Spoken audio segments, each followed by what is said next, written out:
বৈশ্বিক উষ্ণায়ন শুধু বরফই গলাচ্ছে না, বাড়াচ্ছে ভূরাজনৈতিক উত্তেজনাও।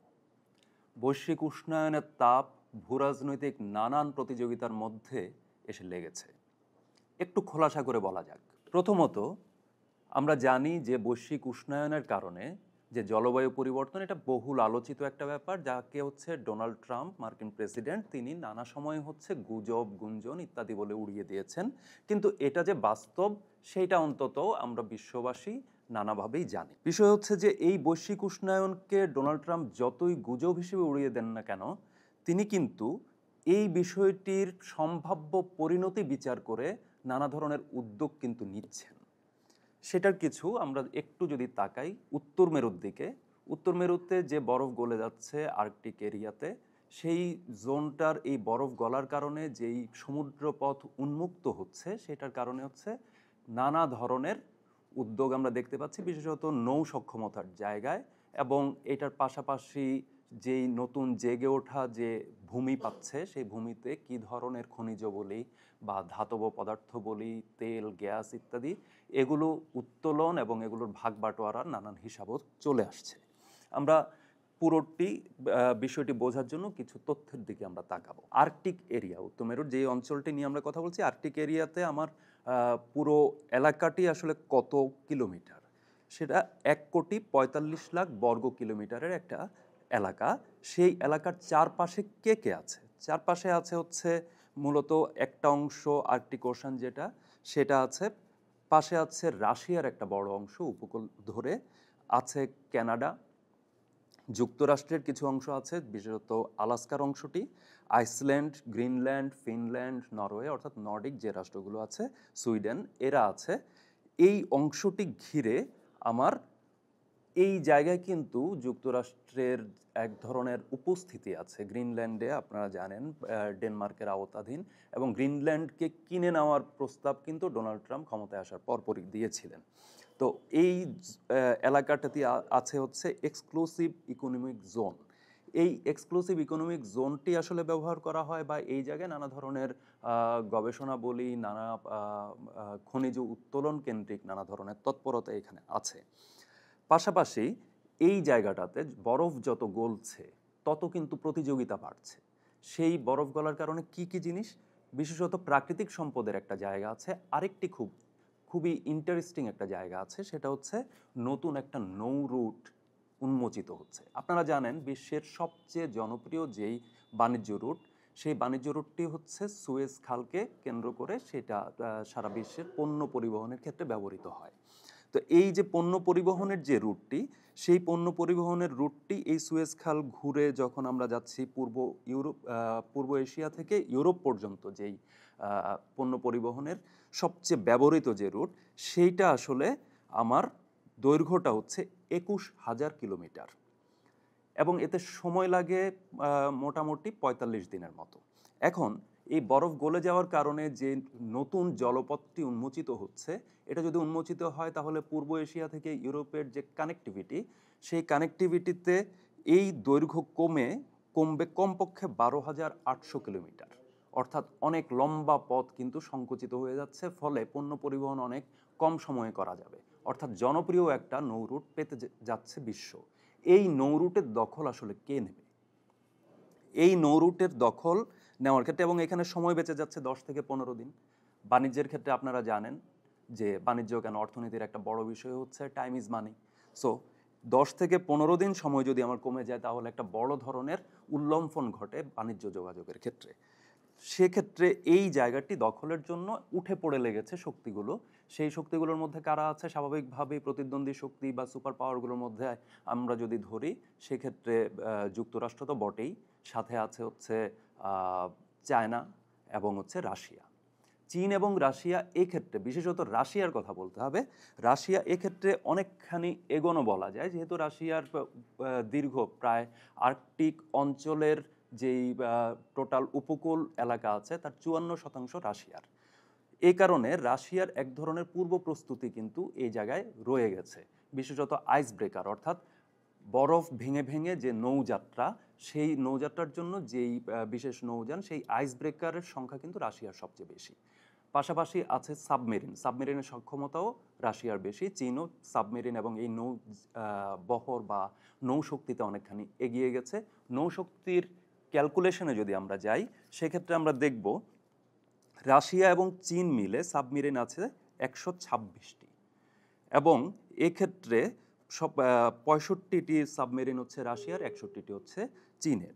আইস ব্রেকারের জায়গায় আগেই বলেছি যে রাশিয়া আগে থেকেই প্রস্তুত, যেহেতু তার আর্কটিক উপকূল অনেক বছর ধরেই তারা এটা মোকাবেলা করে আসছে, সেই জায়গা দিয়ে তারা তাদের কাজ করে যাচ্ছে। সেখানে তার আইস ব্রেকার আছে ৩৪টি, আর চীনের আছে হচ্ছে 4টি। বিপরীতে, এটা হচ্ছে সিআই এর ফ্যাক্ট বুকের তথ্য, বিপরীতে যুক্তরাষ্ট্র, কানাডা এবং নর্ডিক যে দেশগুলো আছে, সেই নর্ডিক দেশগুলোর মোট সাবমেরিনের সংখ্যা হচ্ছে ৭৯টি। খেয়াল করুন, চীন এবং রাশিয়ার যৌথভাবে আছে ৬৫ এবং ৬১ মিলে মোট ১২৬টি। সেখানে এই সবগুলো দেশ, নর্ডিক সবগুলো দেশ, কানাডা এবং হচ্ছে যুক্তরাষ্ট্র মিলে আছে ৭৯টি। এক্ষেত্রে যুক্তরাষ্ট্রকে পাল্লা দিতে হলে অনেকখানি ডেভেলপ করতে হবে তাদের।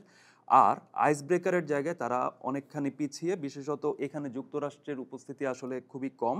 এই জায়গায় নর্ডিক রাষ্ট্রগুলোরই আইস ব্রেকার আছে, স্বাভাবিকভাবে তাদেরই থাকার কথা, কারণ তারাই আসলে আর্কটিক অঞ্চলের উপকূল থাকার কারণে তারা এই জিনিসটি আগে থেকে ডেভেলপ করা। সেখানে তার মোট আছে হচ্ছে ৩৩টি। এই যে জায়গা, ফলে এখন এটা তো তাদের নৌশক্তির জায়গা গেল।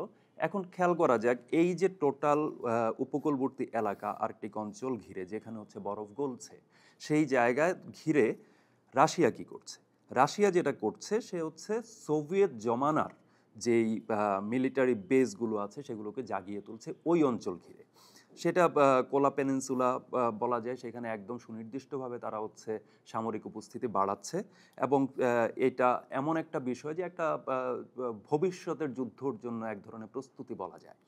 তো এই ঠিক একই বিষয়ে হচ্ছে ইউরোপের দেশগুলো, বিশেষত ন্যাটোভুক্ত যুক্তরাষ্ট্র সহ যুক্তরাষ্ট্রের নেতৃত্বাধীনই ন্যাটো জোটটি, সেই ন্যাটোভুক্ত যে দেশগুলো তারাও কিন্তু এই নৌশক্তি বৃদ্ধির দিকে বিশেষভাবে মনোযোগ দিয়েছে।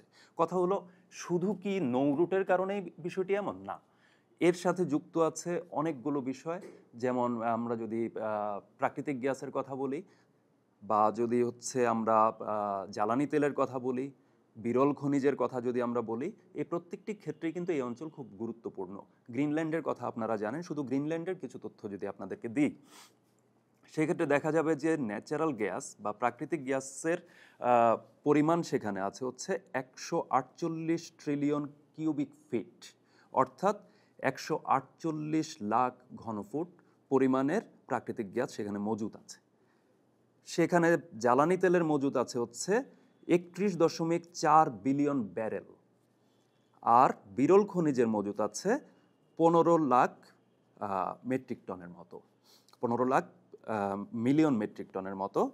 আর এই যে টোটাল যে সম্পদের পরিমাণ আমরা বলছি, এবং যেটা এখনও অনেকখানি অনাবিষ্কৃত এখনও রয়ে গেছে, আমরা হয়তো বরফ গলতে থাকলে পৃথিবী ভেসে যাবে, হয়তো বাংলাদেশের মতো দেশ হয়তো ডুবে যাবে। আপনারা জানেন, জলবায়ু পরিবর্তন বলি বা বৈশ্বিক উষ্ণায়ন বলি, সেটা সবচেয়ে যেই ভুক্তভোগী দেশের তালিকা, সেখানে বাংলাদেশ খুবই উপরের দিকে, এবং সেখানে শঙ্কা যেটা আছে যে বাংলাদেশের উপকূলবর্তী এলাকা আস্তে আস্তে হয়তো ডুবে যাওয়ার আশঙ্কা আছে, এবং সেখান থেকে জলবায়ু উদ্বাস্তুর সংকট তৈরি হওয়া, বা যেটা আমরা এখনও ফেস করছি, বিভিন্ন জায়গায় খরা হচ্ছে, বন্যায় বিভিন্ন অঞ্চল হচ্ছে ডুবে যাচ্ছে, নদী ভাঙন বলি, এরকম নানা ধরনের চেইন ইফেক্ট আছে এক ধরনের। সেইটার কারণে এই জলবায়ু উদ্বাস্তু কিন্তু আমাদের এখানে প্রতিনিয়ত আমরা দেখি, আমরা হয়তো ওইভাবে চিহ্নিত করি না, কিন্তু আমরা ওটা দেখতে পাই, বা ওইটা নিয়ে হয়তো সরকারি সেইভাবে পরিসংখ্যানও হয়তো নেই। কিন্তু এই যে জায়গাটি, এই পাশে যখন একজন ভুক্তভোগী হচ্ছে বা কিছু দেশ যখন ভুক্তভোগী হচ্ছে, অন্যদিকে কিছু সম্পদও কিন্তু জেগে উঠছে পানির তলা থেকে, বরফের তলা থেকে। সেই জায়গায় অলরেডি যে সম্পদ আছে সেটা হচ্ছে বিশ্বের মোট যে প্রাকৃতিক সম্পদ, সেই প্রাকৃতিক সম্পদের ২০% এই অঞ্চলে আছে বলে মনে করা হচ্ছে। পাশাপাশি এটা হচ্ছে আবিষ্কৃতের ক্ষেত্রে যদি এখন পর্যন্ত যেটা পাওয়া গেছে, সেটার মধ্যে ১০%ই ওই অঞ্চলের। তো এইটার একটা দখল নেওয়ার জন্য একটা মোটামুটি ইঁদুর দৌড় শুরু হয়ে গেছে। একটা এটাকে বলা হচ্ছে আর্কটিক রেস হিসেবে, এটা কোট আনকোট আর্কটিক রেস হিসেবে এটাকে অলরেডি চিহ্নিত করা হয়েছে। এইটার জন্য সারা দুনিয়াতে যেই বাণিজ্য শক্তির যে লড়াই বলি যুক্তরাষ্ট্র এবং চীনের মধ্যে, রাশিয়ার সাথে, এখানে আমাদের দৃশ্যমান যেই সংঘাতগুলো আছে বা যুদ্ধগুলো চলমান, সেটা ইউক্রেনে আছে, গাজায় আছে, নানা অঞ্চলে নানা ধরনের ভূরাজনৈতিক খেলা আছে। কিন্তু বরফ অঞ্চলে, বরফ আচ্ছাদিত সেই অঞ্চলের দিকে কিন্তু খুব অল্পই আমরা তাকাচ্ছি, যেখানে বৈশ্বিক উষ্ণায়ন একদিকে বরফ গলিয়ে দিচ্ছে, যা আপনার আমার সবাইকে আক্রান্ত করতে পারে ভূরাজনৈতিক উত্তেজনা বৃদ্ধির মাধ্যমে। আমরা এ নিয়ে আরও বিস্তারিত হয়তো সামনে আলোচনা করব, বিভিন্ন সময়ে আরও তথ্য দিয়ে আপনাদের সাথে যুক্ত হব। এই বিষয়ে আমরা আসলে বাংলাদেশে বা বাংলাদেশের মানুষ আসলে এই ভূরাজনৈতিক উত্তেজনা কিভাবে আক্রান্ত হতে পারে বা কতটুকু এটার প্রভাব বাংলাদেশে এসে পড়তে পারে, এই ঢেউ কতটুকু লাগবে, সেইটার বিষয়ে আপনাদের ভাবনা চর্চার ইউটিউব চ্যানেল এবং ফেসবুক পেজের কমেন্ট বক্সে জানাতে পারেন।